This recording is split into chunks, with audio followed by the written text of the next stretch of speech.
This is the 54th Test from the Future, an experimental podcast from the year 2222, which we are sending from our present to yours. My name is Dirk. And my name is Simon. And we're putting the past in podcast. So, last week we spoke about a topic that wasn't necessarily technology. Well, it was technology, but not high technology. Yeah?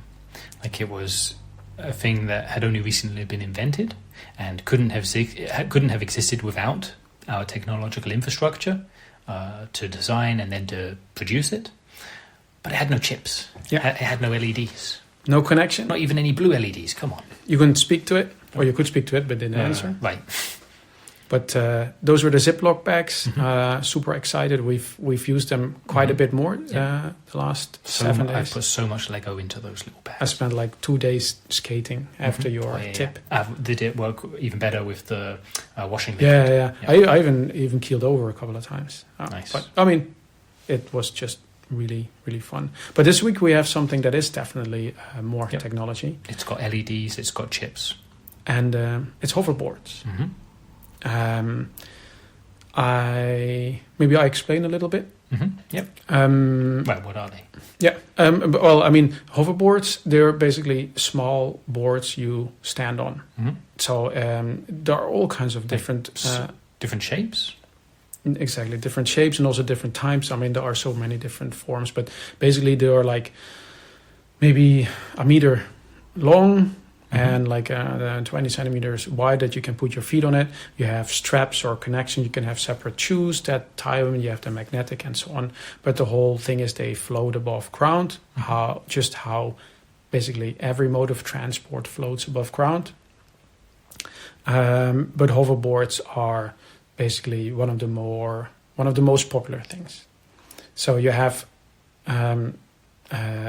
let's say, you have variations where they're hovering shoes, you have hovering scooters, bicycles, and so on. I think we had an episode where we at least mentioned a bunch of those.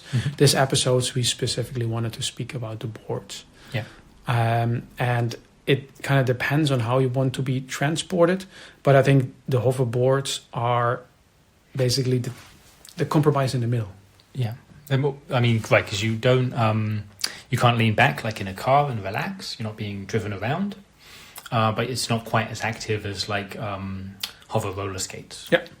Yeah. And I think also with skates, they hover, but often you have to make sure yourself that you propel forward. And with hoverboards, that kind of comes naturally. So it kind of depends on how you lean. But it still make you stand up, so you don't actually sit back and relax. And because they're the nice balance between, let's say, relaxing and being active, they are also a super device for exercising. Yeah, and because they're, so for example, compared to skates, there's a much larger surface area upon which really nice artwork can be painted. I've seen that a lot. It looks really nice. Yeah, and also both sides, because of course the hover, and it's usually when things hover, they hover maybe 10, 15 centimeters above the ground. Yeah, something like that. But they can of course also be higher, which is useful where the grass is really tall, for example. Yeah. I always have the idea that it detects kind of the density of what it sees below, because if the grass is really tall but not super dense, then it's still... Right, then you're on the ground beneath the grass. You basically, like the grass flops against your ankles, or flop if you hover through the high grass. But if it's really dense bushes, for example, then it hovers over them. Right, treats it as if it were, treats the surface of the bush as if it was the ground. Yeah, and that actually makes like a natural environment super nice for hoverboarding runs. Yeah, because like if it's like a rock surface or a sand surface or a grass surface, then it's still relatively smooth. Doesn't matter if it changes from sand to rock to grass. Yeah. But when it comes to like boulders or bushes or even trees, then it can be pretty exciting. Yeah. Well, and actually, as you mentioned, because so long as the grass is dense enough, it's treated as a solid surface to skate upon, and that makes it really easy to quickly make changes, to make adjustments to the track if it's a sport or whatever. And it's also because it feels a little bit like smooth stopping and starting, where also if you suddenly change height, it's not like you fall down. You kind of glide. It gradually, right? It's not a step; it's a slope. And also when you reach the height that you're aiming for, it kind of has a slight bounce in it. Yeah, you notice that? Like it's not. It's always like it goes a tiny bit lower than necessarily, and then bounces back up. Yeah, to give your legs, to give your whole body time to adjust and react. Do you use them? A little, not for sports myself. Mm-hmm. They're really useful for moving heavy things around, furniture or big boxes or whatever, like heavy boxes. I mean. Especially when you want to go between rooms and there's like a ledge between, like in the doorway, or a step sometimes. And like as we just mentioned, rather than it going da-dunk when it gets to the step, instead it's gradually slopes down as if there was a slope there, even though there's not. Okay. It's very useful for that. That's my main use. It's interesting. I hadn't even thought of that. But at least the standard hoverboard that I have, I'm not sure if that could handle... Sure, I've got like it's not, I mean, you can stand on anything, but the size of mine is more like a huge square, rather than a rectangle. So it's really more for putting stuff on. And it's specifically for that? Yeah. Okay. I got it for that purpose. I used to use it for crossing rivers. So if I would go on a hike, I think we mentioned before where pretty much the only mode of transport that we currently have that still requires surface, like any kind of smooth surface, is walking, because everything hovers. Most of Earth is covered in grass and sand. Right, and it doesn't need to be like it used to need to be a really smooth surface for wheels, for wheels with tires on that they could roll over them smoothly. They used to use this thing called tarmac, this material called tarmac, and that's not the case anymore. So it can be unfinished, effectively, like grass or gravel or whatever. Like the 21st century hotels, they still have like tarmac around them. To create the atmosphere. And you can, for example, get a skelter or whatever that actually moves on tarmac, just like that rolls, that has like wheels that roll. Through, yeah, I've done that once. It's actually fun. Yeah. But when I was going on hikes is when you actually touch the ground, right? So with your feet. Yeah, exactly. And then because you just sometimes get to points where you have to make a super detour because it's either too steep or too, dangerous, or simply because there's water. Yeah. And then overboard can cross it. Like there isn't a bridge there, so normally you would have to hike a really long way to get to a bridge or to a place where the river's shallow enough that you can wade through. Yeah. But you don't need to if you have a hoverboard. I would just like it if you have a backpack, I would just have it basically on not on top of my backpack, but on the back of it. Yeah. I'm moving my arms around for the people listening. So not between the bag and your back, but rather on the outside edge of the bag, away from your back. Okay. Yeah. Thanks. Yeah. Because people listening can't see I'm moving my arms, although that doesn't really help much. But maybe they can hear the rustling of the cloth. Whoa. Anyway, it's the back of the backpack. The back. It's the backpack back. Or the front, the bit furthest away from your body. I let's call it the back because it sounds nice. The backpack back. It does. Hoverboard is on the backpack back. And then when I get to a river, when I would get to a river, I would just take it out, stand on it, and 20 seconds later you're on the other side. Yeah. Works with fjords, works with ponds, rivers, lakes. A bit dangerous, I guess. Oh, lava, I haven't tried. I mean, but the hover part, I assume, should be fine, but you fall in a river, so long as you can swim, so long as it's not too fast, you're probably okay. You fall in lava, you're not okay. Well, the thing is, I stopped because I think it was the Como Lake. Mm-hmm. I crossed that and then it broke or whatever. I don't know what happened, but then and you fell in the water. I fell in the water, yeah, which is not fun with your backpack. No, especially when you're not you're dressed for it. You're not having your. This was probably before you had Ziploc bags, so you have a bunch of electronic stuff that you're not expecting that it will fall in the water. So anyway, you're okay, but how long did it take to swim out? Or? I had my jet pants on. Okay. So, but I lost the backpack. Sure. Yeah. So I mean, because like the jet pants didn't. I mean, they can handle meat, but they can't handle a heavy backpack or hoverboard. I also lost a hoverboard. Sure, yeah, it would have sank too. Yeah, I mean that's the issue with failure modes for any hover transportation. Yeah, it's can be more dangerous than wheeled transportation. Where it stops working and you've got wheels. Hopefully you won't crash into something, or skid. You can just roll to a gentle stop. I guess when boats didn't hover, that would also be an issue. I guess if a boat stopped working, it would also sink. Right, yeah. So I guess that's true. It's the same as with boats. Yep. Sure, right. When you're hovering over water, it's as if it was the failure mode is similar to a boat. I was thinking maybe when you're hovering higher up, then you have the additional thing of crashing it, like falling from a great height onto something, perhaps but painful. I'm just imagining now if it wasn't the Como Lake, but for example Loch Ness, or Loch Nalap. Oh, but land on the back of a big old dinosaur. Exactly, land on the back of Nessie or on the back of Lappy. Yeah. Which Lappy's lap. Exactly. I haven't heard anybody say Lappy except us, but sure. We keep on saying it. They're going to pick it up. They'll pick it up 200 years ago. Exactly. By next week, it'll be a huge thing. Yeah, exactly. Then everybody will suddenly. Okay. So if you've lost us now, listen to the Crispy Creatures episode, Monster of Loch Nalap. Yeah. Back to hoverboards. What I find interesting is what you see more and more nowadays is where some people have their own, and but some people just basically have a subscription. So you want to go somewhere or you want to use one, you just check where's one nearby. You hop on it and it takes you wherever you want to go. It's a nice alternative to cars or teleporters. Yeah, and that's especially, for example, your daily hoverboard. You'll have it, as an example, say you have it painted a nice way or whatever, it'll be suitable for some situations, but not others. And say you fancy riding a flying carpet. Yeah. You could get a carpet and put it over your own hoverboard, but maybe you don't want to do that. Instead, rent one that's been decorated or outfitted to look like a real flying carpet. It's got a wave to it. When it goes through the sky, it doesn't just look like a completely flat board. It flows like a wave, and at the same time, it's comfortable to sit on.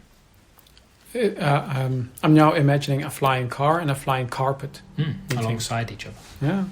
But I have the impression that the smaller the hover device is, the more common it is for people to own it. Sure. Yeah, it's easier to store at home as well. I know literally one person with a car, but I know dozens of people that have like hover skates, for example. Yeah.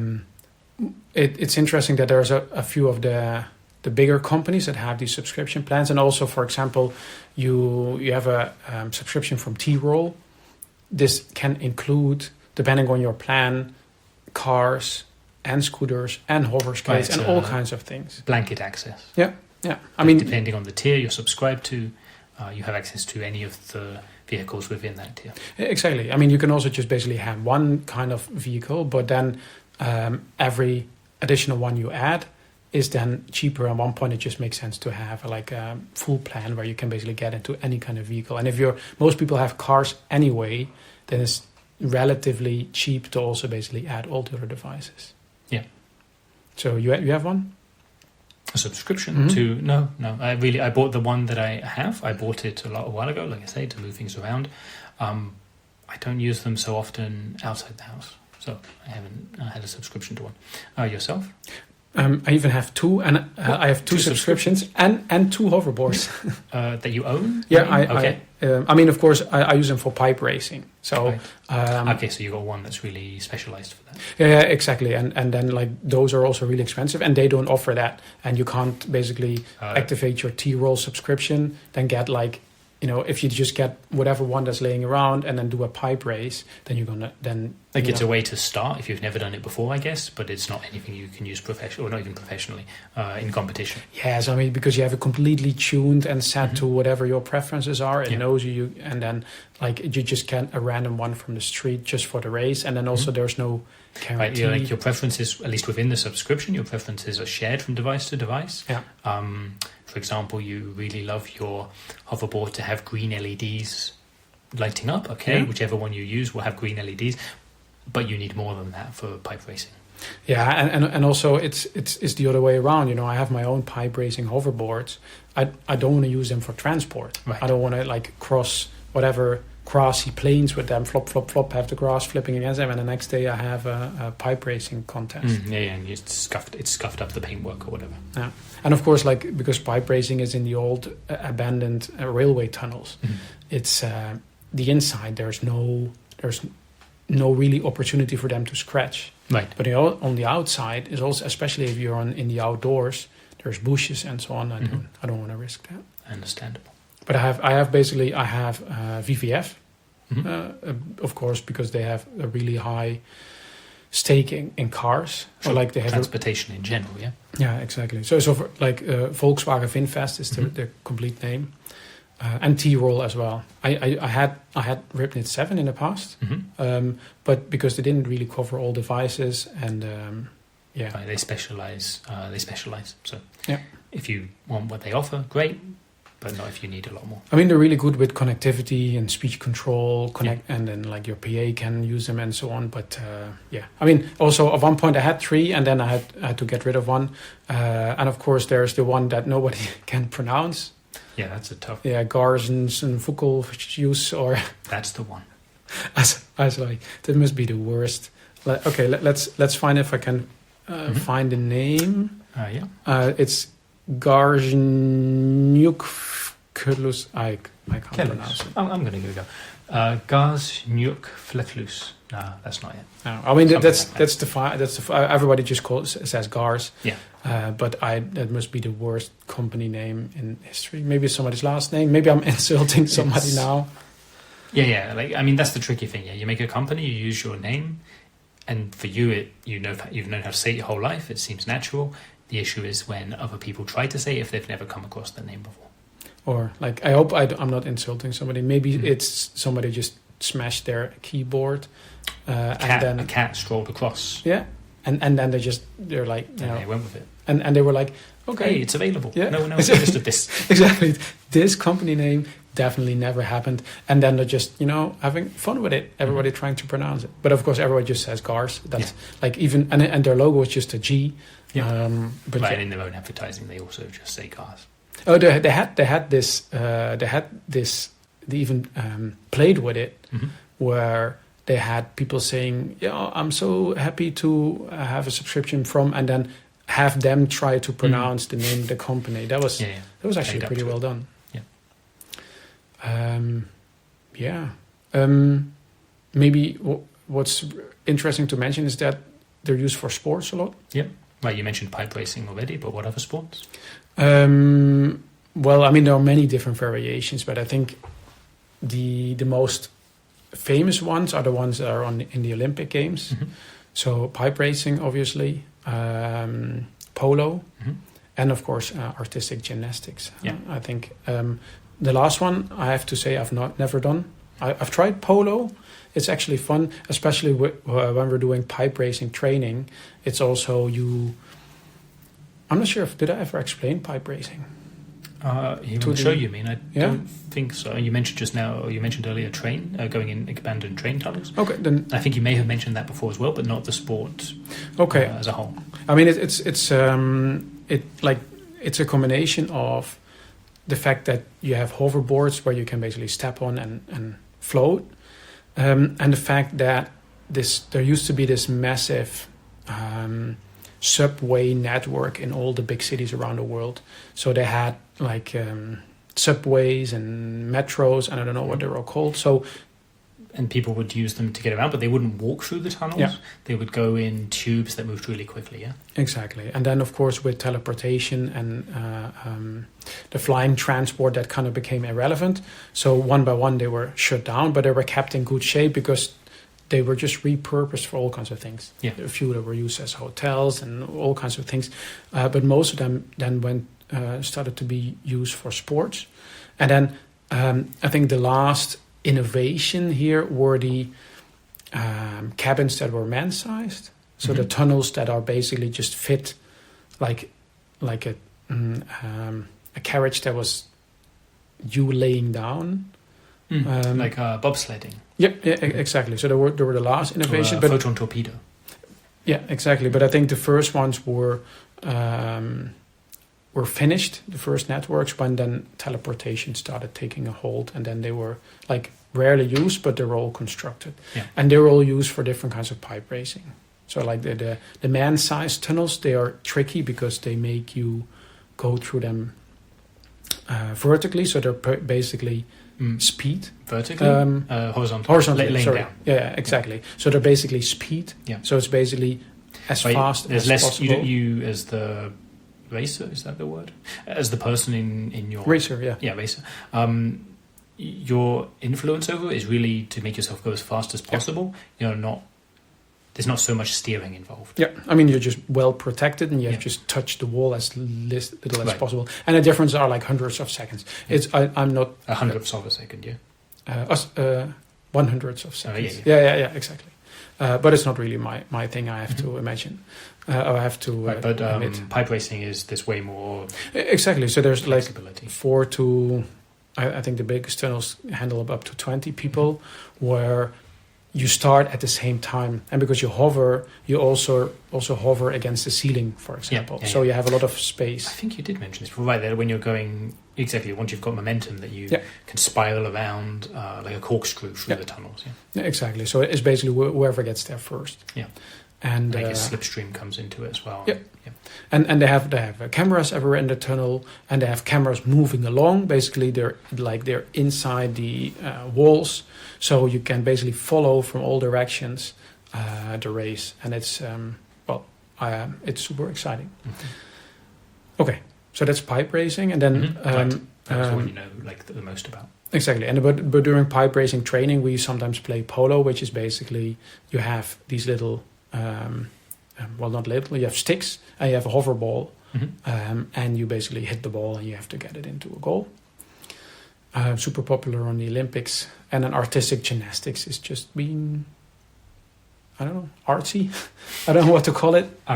You're doing all kinds of. The people are covered in suits that produce paint, and doing gymnastics, of course. Yeah. And then as they tumble around, jump around, swing around, whatever it is that they're doing, then the paint, of course, goes everywhere. And so then part of it is not just the routine that they're doing, but it's also the art that they produce with the flying paint. Yeah, and it's also because they wear. You have this typical costume, the costume that produces paint, and then also you wear this fluffy red nose. Yeah, so that's also, of course, it's a bit of comedy. I don't know if that's the right word, but it's levity. Yeah. Yeah, it is basically just looking at it makes you already smile, you know, because it's very lighthearted, and it's also beautiful, and you don't get points with how large your muscles are, but just what kind of art you're creating. Yeah, how much joy you produce. Yeah. I think maybe one last thing is that we mentioned before, hoverboards, they usually stay a certain amount of distance from whatever surface they're on. Yeah, not just hoverboards, but like hover things in general. Yeah. But they can also not do that and go really high. Yeah. And it's rarely used, but it is possible. And then, if you feel like it, you can basically just hover and then suddenly decide, now I want to go up. And then you shoot into the sky. Yeah. Or have it the thing where you skating, so not skating, but basically skating along, go off a cliff, and then instead of falling down a great distance, you stay at that height of the cliff. Yeah. Hovering through the sky. It's also it makes it nice. You sometimes see these free boarding. You see these free boarding teams going through the city where they basically go from roof to roof. Especially in Skyline Park, where all the old skyscrapers are. You can basically just go from skyscraper to skyscraper. And you can also, because you can go up really high, if you're down on the surface, you can decide just to fly up there and then just have a race over the rooftops or just transport over the rooftops. It just... 1 second you're on top of one, then you're in mid-air with hundreds of meters of nothing below you, and then you're on the next skyscraper. Yeah. Part of what makes it possible, that makes it controllable, is when you're low down on a hoverboard, for example, and you're only, say, 10 centimeters off the ground, you have the sensation as if the way it controls feels as if there were wheels between you and the ground. The way that you turn your body and twist the board and so on. But once you go above a certain height, that illusion no longer makes sense. So instead, it's really more like as if there were a plane, a ground up in the sky, and that's what you're moving across. Not that you're twisting your body in relation to the ground hundreds of meters below, because that would get very confusing. It's also what it's like. I like everything about it, but some people frown upon the street artists that sometimes use also hoverboards where they basically spray paint from the hoverboard. So they go over a surface, across buildings, across the surface, just spraying. Right, and on the bottom of their hoverboard, they fitted painting devices, so they're not having to use their hands, but as they hover across the surface where they skate, stuff is painted. They have a backpack full of paint feeding them different colors, and then sometimes you just see smudges on the street, and you look at it from up high. For example, if you pass through the air in a car, you look down and you see the massive graffiti tag on a square. Right, and at ground level, for example, you're just seeing a slice of it because the other parts of it are up high on the roofs of the buildings above you. Yeah. Right, it's something you only can see from above. Which I think is beautiful, but some people don't like their houses being painted on. Sure. It also, of course, depends what has been painted. Okay, I think that's it for hoverboards. I'm sure there's a lot of more things to say, but... One last thing I just remembered. I think we mentioned at some point in the past that we have artificial intelligence, and from our reading, there used to be something called artificial intelligence around 200 years ago that totally wasn't, It was just like a misused term. And in reading about hoverboards on Alapedia, same deal. Like 200 years ago, they had things called hoverboards. They were just boards with wheels. Which, that's not a hoverboard. They had wheels, that's not hovering, that's a wheelboard. It's a wheelboard, exactly. They called them, I don't know the reason why they called them, how they got away with it, calling them hoverboards. Anyway, just to be clear, these are for real hoverboards. I mean, it's clear, they're for real hoverboards. They don't have wheels touching the ground. How could you fly high in the sky with that, And you're sure they had wheels? Not somebody who went to the future took them back with them? From Alapedia, it specifically says, 200 years ago, there were these things called hoverboards, and they were not. Okay. So, in your future, people 200 years ago, there are for real hoverboards. Something else to look forward to. Yeah. We didn't mention it at the start this time, but we have an email address where you can reach us.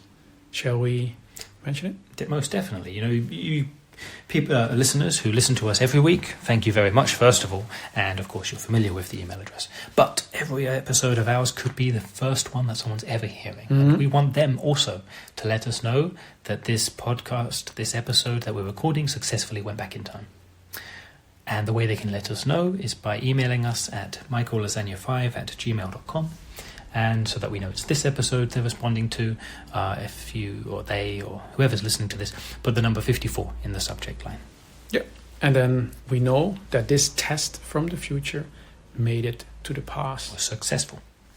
We actually had some user questions. Yeah. There was actually a topic that several users mentioned, like sometimes specifically, sometimes at the side. I'm saying users, I'm meaning listeners. You often call it users. Yeah. I don't know. That's probably, I don't know where that's from, I don't know where that comes from. They listen to us. Maybe they read the show notes, so readers. But anyway. Okay. And listeners. Thank you. Yeah, listeners. And a few of you have implied that it must be great living in the future because there's no crime. I think so. So we have crime, but I guess we don't talk about it much, and maybe that's why they got the impression that we don't have any. I mean, I'm pretty happy about our time. Like we have no poverty, no lack of energy, no war. Right, we have universal basic income, so that's true. Why there's no poverty. But there's still crime. Sure. So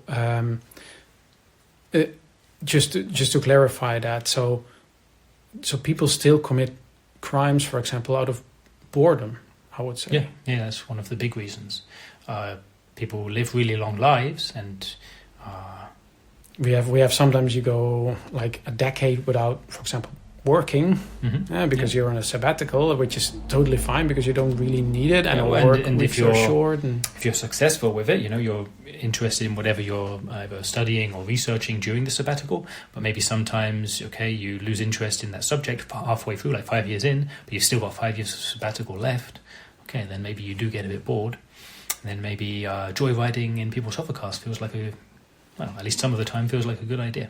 And also because we, generally things are fine, people don't really anticipate crime anymore. So you put your hoverboard somewhere because, I don't know, you're having an ice cream or so. You're usually fine leaving it there. Yeah.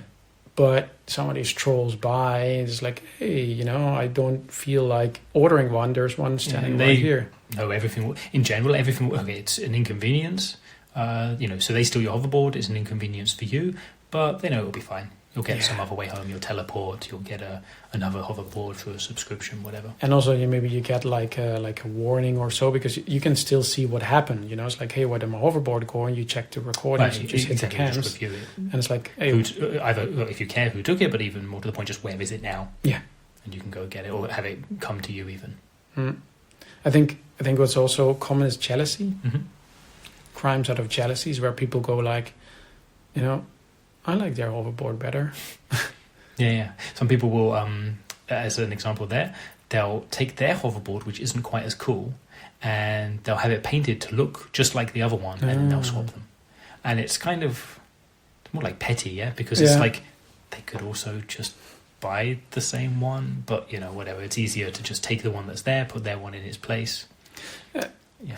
And of course, there is no poverty. It doesn't mean everybody has all the money in the world. Right, no. Somebody has a real cool Congo, and you don't have a real cool Congo, and they're like, "Hey, man, mine can produce these kind of recipes." Like, I just bought one. And and then it's not like stealing, as in taking the Congo to your house, but someone's going to be away for a few years. Like maybe they're in working around Jupiter. Okay, you can go around their house every other day and use their Congo, and they won't know about it till they come back in 5 years. Technically that's a crime. So there's a lot of those things. And then there's all kinds of smaller... unexplained things, Yeah.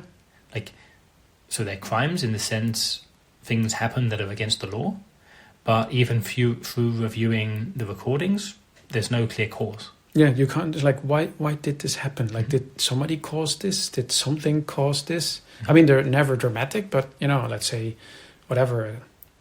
There tend to be online crimes, because reviewing or recording for something in the physical world, you can see the thing moving even if you can't see what's causing it. But when it's something electronic on the internet, it happens in the internet, but there's no physical thing to observe. Yeah, like my PA, Mr. Dorbalina, he's currently in quarantine still. By the way. Was kept advertising at you. Yeah, and so he got a virus, which is why he's quarantined. Mm-hmm. And so something caused that, but they never figured it out. So it's you can't create that, but it still is there, but they can't just figure out where that came from. Yeah. And then I would say there's personality-based crimes. People who are just wankers, just want to cause upset for the sake of it. Exactly. That's their satisfaction. Wankers. Yeah. That kind of summarizes it. Yeah, I think they've been around a while. I think they won't go away. Exactly. That's part of humanity, I guess. And then we had another email, by the way, from John. Mm-hmm. It's for third week in a row. Yeah, he emailed us last week and the week before. Exactly. You would say he's like one of our listeners that emails us the most, but he has an issue. But it's one. Yeah, it's the same issue each time. Yeah. So his cousin Lambert still didn't reappear, and he's still worried. He says, "Please, can you check one more time if you find anything?" And we did, John, and your cousin Lambert still has dozens of descendants in the 23rd including Dirk and his sister. Yeah, so like we said last week and the week before that, he has dozens of descendants, including me and my sister. Don't worry about it. We still do not see a reason why he disappeared. It's not even mentioned. No. So don't worry. I mean, you're worried, I understand, but it should work out okay. If he has descendants, he will be fine. Okay, that's it. That's it, I think. Okay, then we wrap it up. Thank you for listening, dear listener, and see you in 200 years. Bye-bye.